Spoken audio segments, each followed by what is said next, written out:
I'm in my mother's attic one day, and all of a sudden I opened my eyes, and for the first time in my life, I had an OBE, outer body experience. Mm. And I'm opening my eyes, I'm standing up, and I'm like, I'm looking around like, man, why? Now I got a little brother that sleepwalk. He used to sleepwalk Mm. back in the day. And he, Mm. you wake, open your eyes, he just be standing there in the doorway looking at you. You know what I'm saying? Mm. So I said, maybe I was sleepwalking. So I turned around and Mm. get in the bed, and I saw my body laying there. So I Mm. said, oh, I'm dead. You know what I'm saying? But I started thinking to myself, I treat my neighbor right. I had a good old sanctified life. I'm going to heaven. That's the first thing I started thinking. Like, well, I was a good Christian. You know what I'm saying?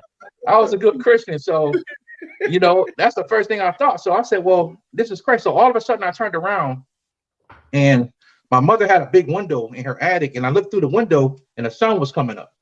Mm. And I looked at the sun as the sun was rising. I saw this circular rainbow. It was like this big in the far distance, Mm. and it went behind the sun and it came up to my window. And when I looked at it, bro, there was a man who was about maybe 12 feet tall. He was sitting on this gold chair Mm. and just looking at me, tapping his leg. It had his head to the side, looking at me like, and I'm looking at him like, what I'm saying? Like, Jesus, what I'm saying? Is that you? But I'm looking at him like, why do Jesus look like a man from India?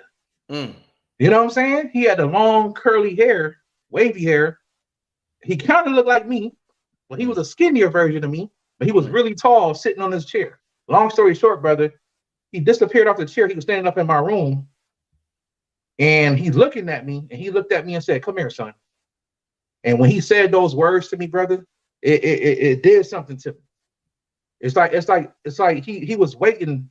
It's like he had a wake up call for me. That's the best way I can explain it. He was supposed to come see me that day so I could wake up and start my journey. And when I went to go touch his hand, I literally touched this much of his hand, and I flew back into my body. When I flew back into the body, the bed was shaking and everything when I woke up. And when I opened my eyes, I was like, oh my God, And I ran downstairs and beat my mother's door and said, Mom, I think I just seen Jesus. You know what I'm saying? I didn't understand. Yeah. But I knew it wasn't Jesus.